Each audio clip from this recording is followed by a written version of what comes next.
Plusieurs dizaines d'agressions à main armée. La mort de plusieurs personnes sur la conscience. L'enlèvement de Paul van den Boeynants, des dizaines de millions volés. Patrick Amers, illusion ou réalité. Arrêté au Brésil, la Belgique l'attend.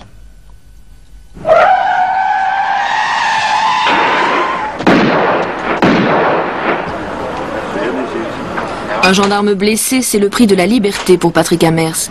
Le 13 août 87, il s'évade du fourgon cellulaire qui l'emmène au palais de justice. Ses amis et complices ne l'avaient donc pas oublié. Le soir même, il s'envole avec sa femme et son fils pour Rio.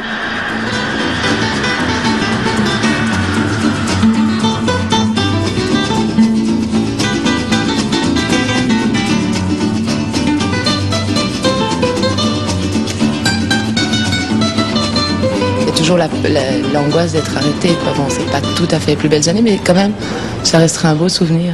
Je sais pas ce que t'en penses, toi. Oui. Mais, enfin, bon, c'est dommage qu'on ait été repris, mais ça valait la peine de s'en aller tous les trois et de le faire, quoi.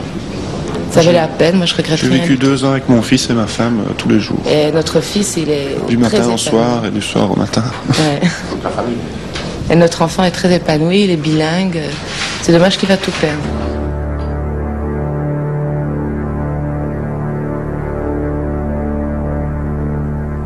Vous avez le sentiment aujourd'hui d'avoir fait certaines erreurs? Ah oui, forcément. Forcément, j'ai dû faire 2-3 erreurs. Et j'en ai fait quelques-unes, oui. J'en ai fait quelques-unes. Lesquelles? D'abord, dans ma vie de truand, j'ai fait sauter 2 fourgons, j'ai causé des morts. Ça, c'était 2 grosses erreurs. C'était pas prévu comme ça, mais ça s'est quand même passé comme ça. Et puis dans l'organisation, j'ai fait des erreurs aussi. Justement, par rapport à ces morts aujourd'hui, quels sentiments vous avez? Ah, mais j'avais toujours le même sentiment à la seconde où ils étaient morts. J'étais assez dégoûté, mais je ne pouvais plus me rendre à l'évidence que c'était fait, quoi. Alors... Le 4 novembre 85, ils sont 4. L'un d'eux colle à l'arrière du fourgon postal une charge explosive au moins égale à 1,5 kg de TNT. L'explosion d'une violence incroyable tue le postier et la postière. Pour pouvoir accomplir leur forfait, ils n'avaient pas hésité à tirer sur la camionnette des gendarmes qui devaient protéger le fourgon. Mais les gendarmes étaient sortis déjà du combi à ce moment-là? Non, non. Non, ils ont tiré dans le combi et puis alors ils ont dû sortir et ils les ont traînés par terre. Et puis alors ils les ont mis sur le côté, le menant au point. Ils ont mis le plastique. Puis alors le convoi a pété et alors il y avait une employée dedans qui a été tuée sur le coup. Plus encore un autre qui a été éventré par l'explosion, qui est décédé. Et est-ce que vous avez vu le moment où ils prenaient l'argent? Oui. Oui, ils sont servis. Ils n'ont pas couru, ils étaient sûrs d'eux et alors... Ils ont mis les sacs dans la voiture et puis alors ils sont partis. Et ils se sont pas du tout occupés des employés de la poste dont l'un était mort et l'un blessé? Non, non, pas du tout. Ils sont fait comme s'ils n'avaient rien, puis ils sont partis. Mais ils étaient vraiment calmes, sûrs d'eux. Pour ses chefs, c'était un agent efficace. Elle était toujours prête à aider ses collègues sans que rien ne lui soit demandé. Devant tant d'horreur, nous avons été frappés de stupeur. Nombreux sont les témoignages de sympathie que nous avons rencontrés.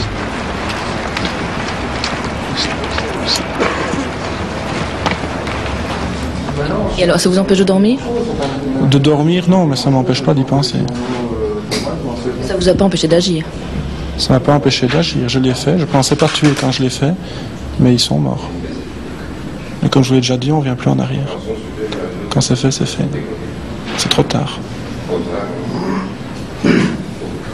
Il est impossible de réparer, de quelle que soit la manière, de toute façon.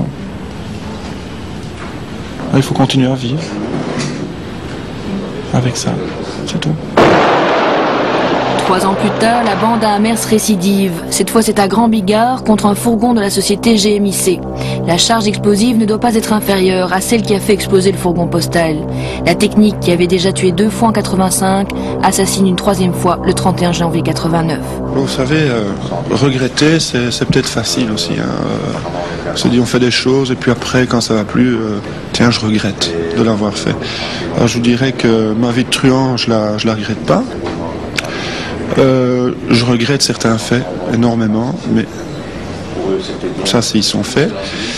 Mais ma vie de truand, non, je la regrette pas. J'ai vécu d'une certaine façon, je l'assume.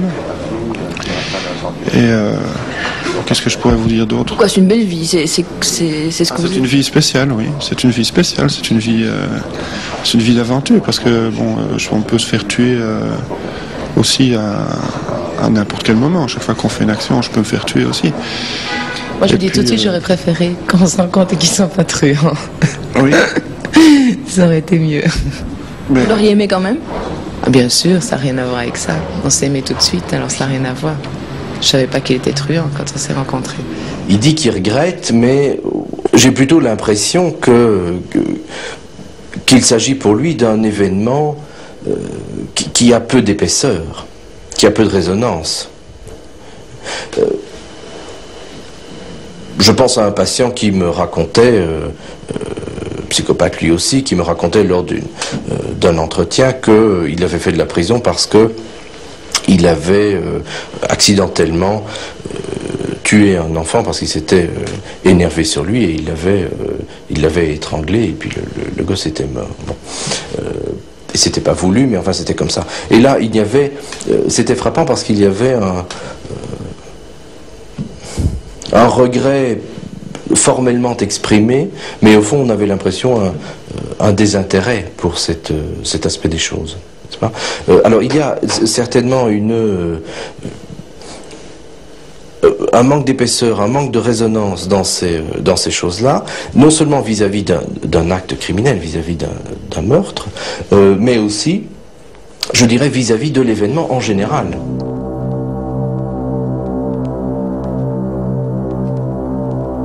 Je sais pas, c'est un problème psychologique qui m'a fait passer la barrière. Non, je gagnais très très bien ma vie et tout. Et puis un jour, j'ai fait une petite banque comme ça pour rendre service à un copain. Parce que son copain, il n'était pas là. Alors j'ai fait une petite banque avec lui et puis je me suis dit, tiens, c'est amusant. Et puis j'en ai fait 2, puis j'en ai fait 3. Et puis après la 12e ou la 13e avec lui, je me suis dit, bon, ça avance pas tellement avec lui. On va faire autre chose et voilà. Et après c'est l'engrenage. Et puis c'est l'engrenage et puis on s'en sort plus quoi. On continue, on va de l'avant, on va de l'avant, on va de l'avant. Et... C'est un problème psychologique qui vous a fait devenir truand? Oui, enfin psychologique, je sais pas. Hein, j'avais des problèmes, oui, j'avais des problèmes psychologiques. Moi, personnellement, j'avais des problèmes. Je savais pas, j'étais pas bien dans ma peau, machin, bazar. Et là, je me suis trouvé quoi. Tout simplement. Dès 81, ce gosse de riche décide de gagner lui-même l'argent qu'il lui faut et il lui en faut beaucoup. À l'époque, il préfère les postes, bureaux ou fourgons. Durant l'année 85, une attaque succède à une autre. Il essaie déjà une technique qui lui servira plus tard lorsqu'il choisira Securitas. J'ai fait des beaux coups. Hein. Vous le saurez peut-être par la police parce que maintenant j'ai un peu expliqué les coups. Ils savent pas. C'est énorme. Mais je m'amenais. Tout était fini en 45 secondes. J'ai toujours chronométré les trucs. Des beaux coups, Amers n'en revendique pas moins d'une quarantaine, voire une cinquantaine. Il dit qu'il ne sait pas. On le soupçonne notamment d'avoir attaqué un Securitas à Grimbergen. Ce jour-là, les individus immobilisent le fourgon en tirant du toit d'une Renault Espace. Ils prennent la fuite en s'emparant de près de 4 millions.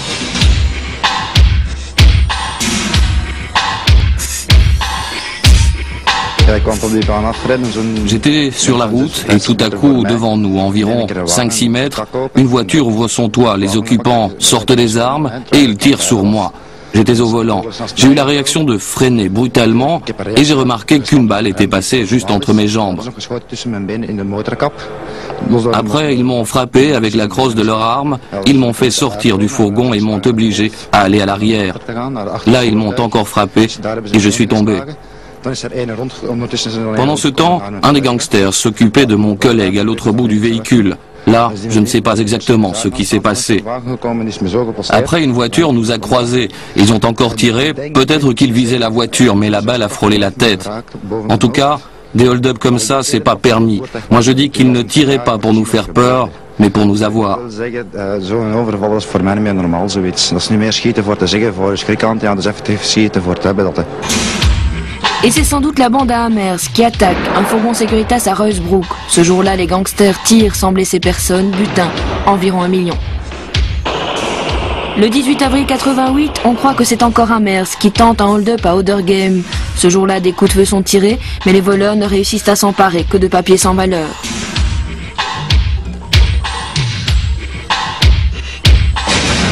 Enfant GB de Drogenboss, ce serait encore lui qui s'attaque au convoyeur Securitas au moment où celui-ci longe les caisses du grand magasin. Le truand tire pour intimider l'employé, il s'empare de sa valise alors que son complice fait feu sur le fourgon qui démarre. Quand Amers dit c'est un beau coup, qu'est-ce que vous pensez? Personnellement non. Personnellement non, parce que il aurait pu avoir plus de problèmes au point de vue victime humaine. Et là je crois que pour dire un bon coup, il faut que ça soit vraiment net, qu'il n'y ait aucune atteinte à la personne, uniquement l'argent. Moi j'appelle ça un beau coup. Moi je connais mon fils comme un garçon doux, incapable de faire du mal. C'est impossible qu'il fait ou qu'il ait pu faire tout ce qu'on dit qu'il ait fait. On a fabriqué un mythe et on s'en tient, et tout ce qui se passe, je crois que ça arrange pas mal de gens de mettre tout sur son dos, jusqu'on a trouvé. D'ailleurs, tous les méfaits, soi-disant qu'il a fait, il y en a déjà beaucoup qui sont en prison pour des choses soi-disant faites par Patrick Amers. Ben, je ne vais pas dire que mon fils est un ange, mais ce qu'on en a fait, je peux vous affirmer que c'est la justice qui en a fait le numéro 1. Parce que je me rappelle très bien, quand elle a été arrêtée la première fois, soupçonnée d'avoir fait pas mal de méfaits, sur une dénonciation, après 6 mois, ils n'ont rien retrouvé. Rien. Même pas une empreinte. En tout cas, les gens qui ont attaqué nos véhicules se sont comportés comme des tueurs dans pratiquement tous les cas.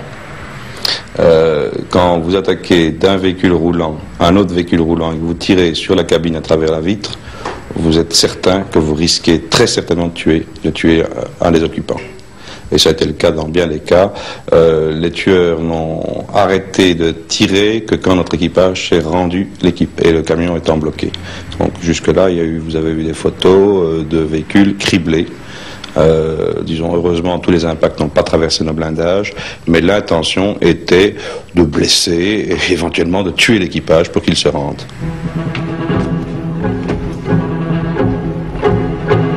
Amers restera aussi celui qui a enlevé Paul Van Den Boenans. Libéré un mois plus tard, VDB ne chargera pas ses ravisseurs. Quant au truand, il parle aujourd'hui de l'ancien Premier ministre avec une lueur d'admiration dans le regard. Le type, on voit qu'il est calme et tout. Ça sert à rien de maltraiter quelqu'un qui... Parce que c'est un otage, quoi. Il faut pas maltraiter. Il a toujours été en très grande forme. En plus, il n'a pas besoin de lunettes noires parce qu'il n'est jamais resté dans le noir total. On lui avait acheté au moins 50 livres les mémoires de Claudel, de Gaulle, il avait toutes les revues, tous les journaux. Hein, on lui faisait des petits pois avec un steak et machin, des petits pois, il avait des petits gervais, il avait des mandarines. De quoi? Des petits pois? Ben oui, mais enfin, c'était des petits pois quand même. Hein. Il recevait pas du pain, du café. Hein. T'es bien avec nous ici. Hein. Alors, non, il n'était pas. Mais il a beaucoup de caractère, ce type. Hein. Et il est malin, hein. Il est rusé. Est-ce que c'est vrai que le dernier petit mot que vous lui avez envoyé, vous lui avez dit on t'aimait bien, on regrette d'avoir dû te choisir? Oui, je crois que j'ai écrit ça, oui. Ouais, mais j'ai toujours aimé Van Den Boenans, en plus. Pourquoi? Je sais pas, c'était un personnage. Je trouve que c'était un type pas mal. Il m'a toujours épaté. Devenu l'ennemi public numéro 1, Amers est désigné comme coupable dans tous les dossiers non élucidés. Sans preuve, certains voient même en lui le géant des tueries du Brabant wallon. Ça me fait le plus mal hein, de Dans les journaux, c'était les tueurs du Brabant, c'était, je sais pas tout ce que. Alors c'était, et alors tous les trucs aussi. Bon, maintenant je vais parler, je vais dire tout ce qui me revient. J'avoue clairement que c'est moi les deux fourgons, que c'est moi Van den Boenens, que c'est moi une histoire d'affaires, d'autres affaires. Mais il y a un fourgon où il y a un mort là avec dans un Securitas. Hein, ça, j'ai toujours dit que c'était pas moi, et ce n'est pas moi. Alors de temps en temps, on parle de policiers sur l'autoroute ou des trucs comme ça.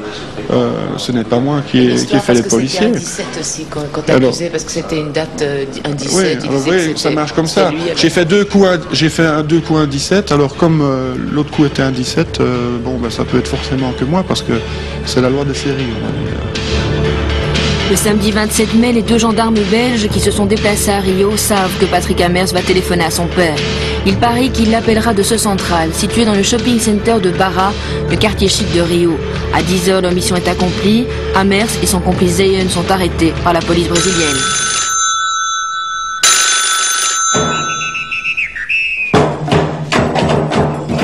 S'engage alors une course-poursuite entre policiers brésiliens et gendarmes belges. On a pris la précaution de photographier l'arrestation, mais Amers ne s'avoue pas vaincu.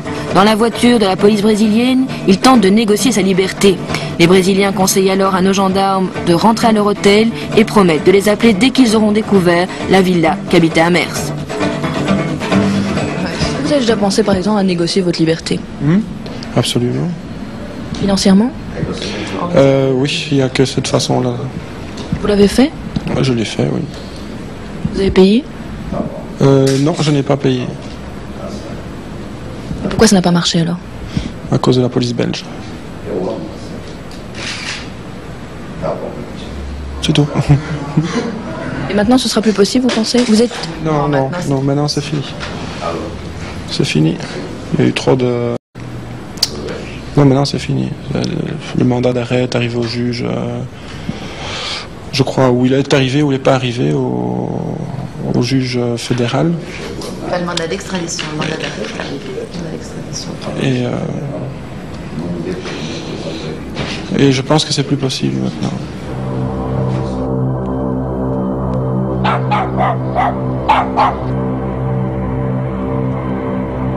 Eles pediram para vir na casa que dava o nome do Alain, que era o Patrick, que tinha negócio com a esposa dele.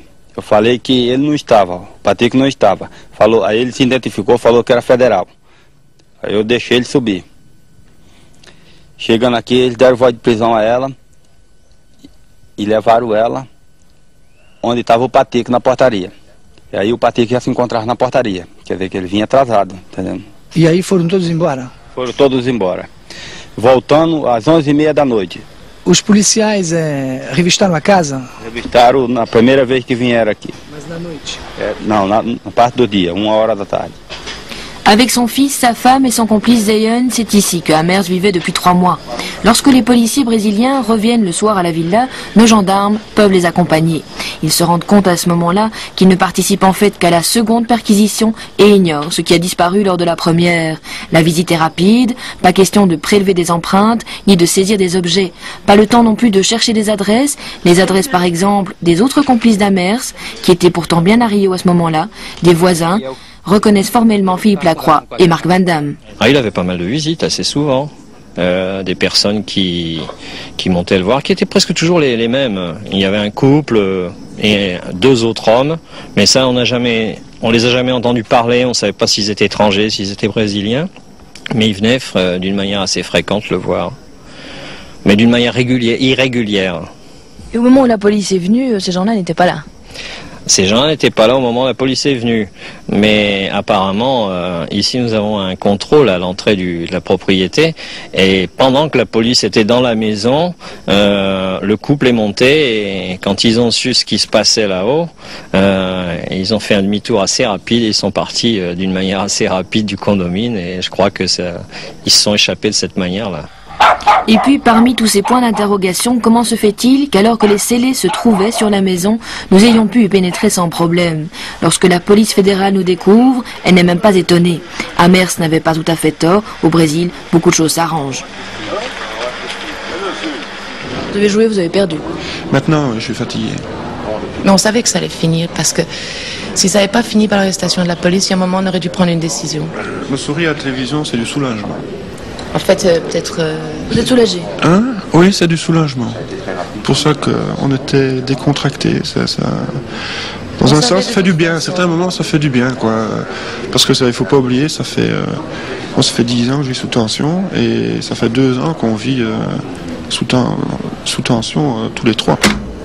Donc c'est très complexe et c'est très ambivalent. Il y a à la fois une volonté d'éviter les limites, d'éviter les punitions, d'éviter l'autorité, d'éviter le réel, au fond les limites que nous impose le réel, à la pulsion qui est infinie, sauvage, etc.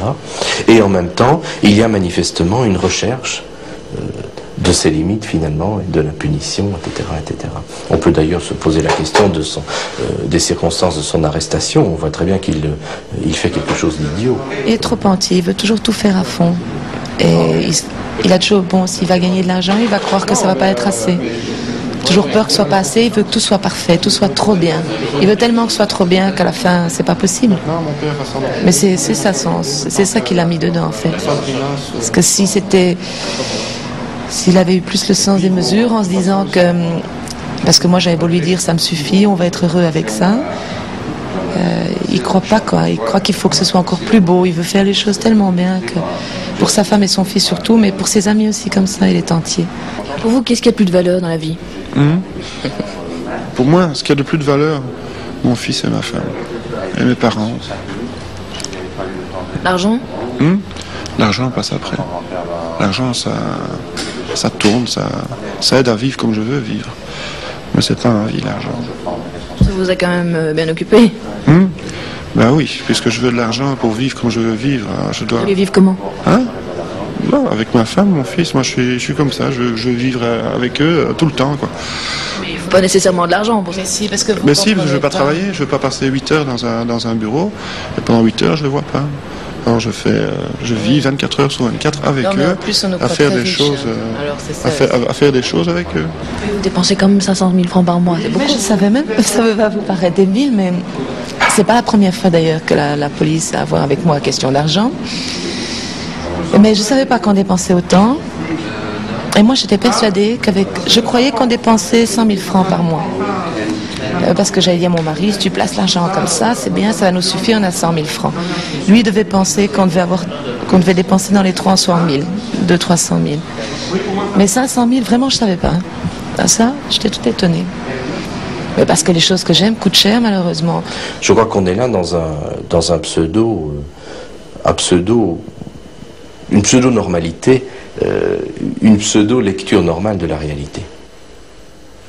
Il ne se rend pas compte. Il ne se rend pas compte, ce qui ne veut pas dire qu'il soit irresponsable ou véritablement inconscient, mais il y a certainement chez ces gens-là, je dirais, une espèce d'insouciance existentielle qui fait que sur certains plans, il se débrouille bien dans la réalité, bien entre guillemets, mais il manipule la réalité, il a son passeport, il va au Brésil, il revient du Brésil, il fait toute une série de choses, et sur d'autres plans, on voit très bien que le contrôle et le rapport à la réalité est tout à fait minimal. Par exemple, quand elle dit je ne me rendais pas du tout compte qu'on dépensait 500 000 francs par mois, je pensais que c'était 100 000 francs, à vrai dire, je ne sais pas. Vous savez, j'ai des sentiments comme tout le monde, j'en ai même beaucoup, mais c'est vrai que je fais des trucs qui ont été à l'horreur, hein. Mais ça, bon, c'est pas volontaire, c'est pas un truc que j'ai choisi, c'est pas du sadisme, c'est pas que j'aime dégainer et tirer de sang-froid. Jamais, j'ai jamais tué quelqu'un de sang-froid. On construit le monstre, mais évidemment c'est comme toutes les constructions fantasmatiques et projectives, ça ne tient pas, et quand on voit évidemment la complexité et le côté profondément ambivalent, à la fois séducteur, sympathique, mais en même temps inquiétant et dangereux, on est mal à l'aise face à cette conception parce que c'est pas aussi simple qu'on l'aurait souhaité. Le premier choc, c'est qu'il nous ressemble finalement.